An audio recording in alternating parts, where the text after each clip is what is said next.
In this module, we will talk about the general requirement of a fermenter. So, what are the basic requirement? Yeah, we can say that if such conditions or such provisions are available, then we can say that will be a good fermenter. So, there are 13 different requirement. If any vessel of, we can say that will be a good fermenter. What are those 13 basic requirement?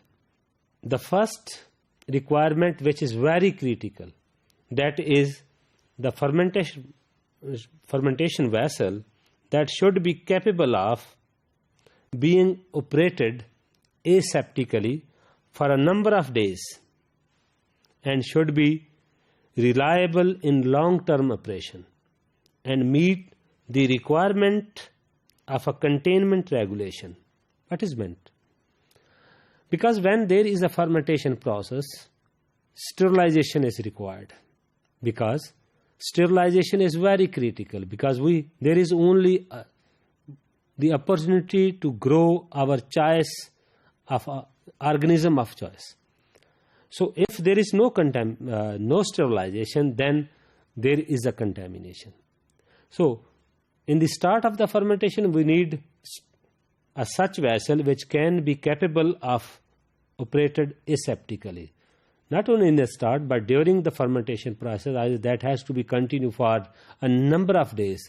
That vessel should be in a such a way that can be operated aseptically.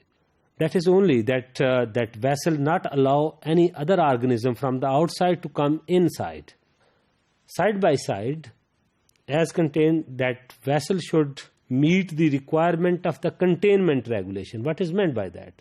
So sometimes our fermentation process has to use such organisms which are pathogens. So the release from the vessel, fermentation vessel, is also very critical.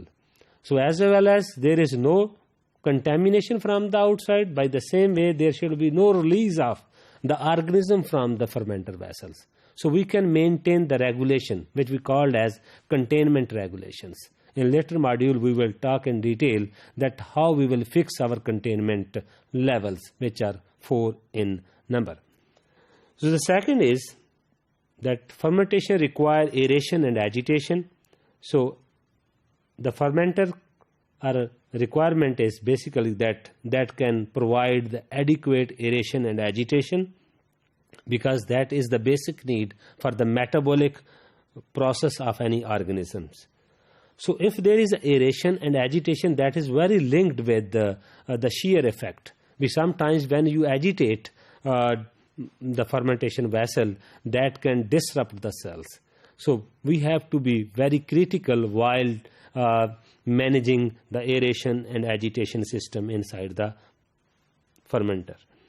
So then is a very critical that power consumption should be as low as possible. So the motor or the agitator should be fixed according to the volume and the capacity of the fermenter. And then there should be the system of temperature control, and then the pH control system, and then sampling facilities, because if we want to monitor the fermentation process, we have to take out the sample time by time just to monitor that our process is going on. Sometimes we have to calculate the kinetic parameters, then we need to have the samples during the fermentation process. So as concerned the 7 requirement, that the evaporation loss from the fermentation vessel should be very less. That's why when we are talking about the accessories of the fermentation, then we talk about the chilled water. So that should be reduce the evaporation loss. And then the 8th requirement is the vessel should be designed to require the minimal use of labor in operation, harvesting, cleaning and maintenance. So the fermenter should be designed in such a way that the labor requirement for operation, harvesting, cleaning should be very easy. Sometimes if we have some equipment, then need have very sophisticated and a very high technical labor, then that can increase the cost of the production. So this requirement is directly associated with the cost of the product. So then the ninth requirement is the vessel should be suitable for the range of process, but this may be restricted because of containment regulations. Keep in mind the containment regulations. The fermenter vessel should be designed in such a way that can be utilized for a number of processes. So that's why, because if you utilize the fermenter for citric acid production, that can also be utilized for enzyme production, that can be utilized for vaccine production, etc. So the fermenter should have such provision that can be utilized for different range of the processes. As concerned the 10th requirement, so that is very critical, because the vessel should be constructed to ensure the smooth internal surface, because organism has to grow, because when there is a minor pores and there is not a smooth surface, then there is a chance of contamination, and we can not clean the internal surface of the fermenter. So we should avoid such fermenter which has the flint joints. So the 11th requirement is the vessel should be similar geometry to both smaller and larger vessels in pilot scale or a plant to facilitate the scale up, because fermenter had to design, and then we need optimization of the fermentation process when we scale up the process.